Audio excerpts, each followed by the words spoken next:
এর আগে আমি যে ভিডিওগুলো দিয়েছিলাম সেগুলো ছিল শুধু শেডিং এর। পোর্ট্রেটের আউটলাইনটা আগে থেকেই করা থাকতো, আমি জাস্ট শেডিংটা দেখাই ক্লাসে। কিভাবে আলো ছায়া ব্যবহার করে, রঙের ঘনত্ব ব্যবহার করে শেডিং করতে হবে। তো আজকের ক্লাসে আমি আপনাদের দেখাচ্ছি আউটলাইনটা, এটাও আমি ক্লাসে শেখাই। এখন আপনাদের এই বিষয়টাও জানা দরকার যে কিভাবে আউটলাইন করা হয়, কিভাবে শেডিং করা হয়। আমি গত ভিডিওতে এটা আপনাদের বলেছিলাম, পোর্ট্রেট ব্যাচে আউটলাইন এবং শেডিং আলাদাভাবে দেখানো হয়। মানে যে ক্লাসে আউটলাইন হবে সে ক্লাসে শুধু আউটলাইনে শেখানো হবে, যেমন পোর্ট্রেটের মেজারমেন্ট, অ্যাঙ্গেল, পজিশন, কম্পোজিশন, প্রতিটা বিষয় খুব সুন্দর করে আউটলাইনে বোঝানো হয়। যেমন কোনো ফেস যখন আঁকা হয় সেটা কোন দিকে তাকিয়ে আছে, কোন অ্যাঙ্গেলে, তারপর ফেসের এক্সপ্রেশনটা কেমন, এক্সপ্রেশন কিভাবে ফুটিয়ে তুলতে হয়, বিস্তারিত সবকিছুই আউটলাইনে শেখানো হয়।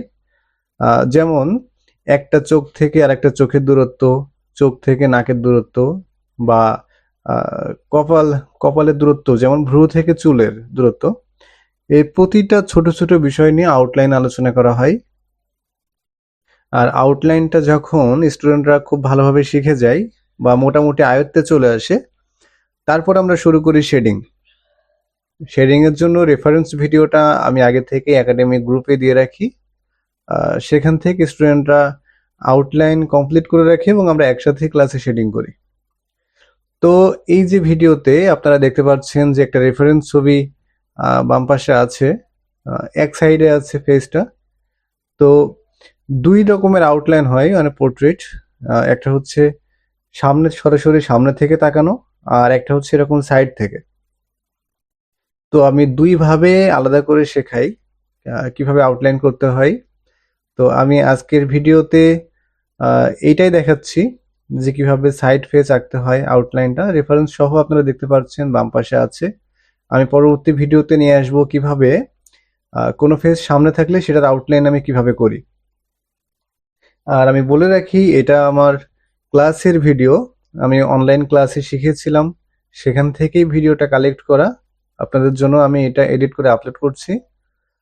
তো ক্লাসে স্টুডেন্টদের সাথে আমার সরাসরি কথা হয়, তাদের ভয়েসও থাকে, আমার ভয়েস থাকে।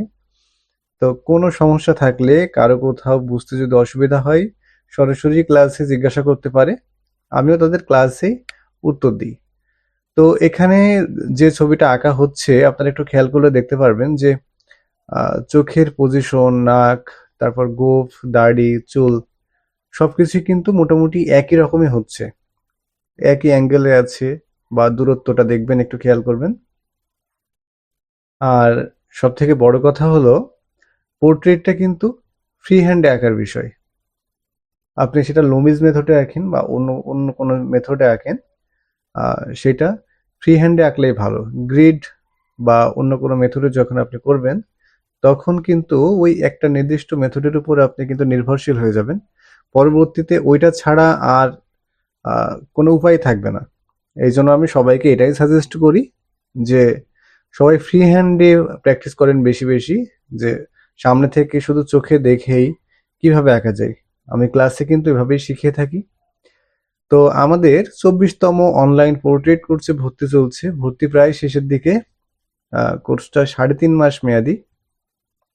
যারা মানুষের ছবি আঁকা শিখতে চান বা মানুষের ছবি আঁকতে পছন্দ করেন, একদম ফ্রি হ্যান্ডে যারা আঁকা শিখতে চান, তারা অবশ্যই আমাদের সাথে যোগাযোগ করবেন। বিস্তারিত সবকিছুই আপনাদের জানানো হবে, কিভাবে ক্লাস হয় বা সকল বিস্তারিত। আর আমি যে ভিডিওগুলো দিয়ে থাকি আপনাদের, যদি ভালো লাগে তাহলে লাইক, কমেন্ট করবেন, একটু শেয়ার করে দিবেন। সবাইকে অনেক অনেক ধন্যবাদ। ভালো থাকবেন সবাই।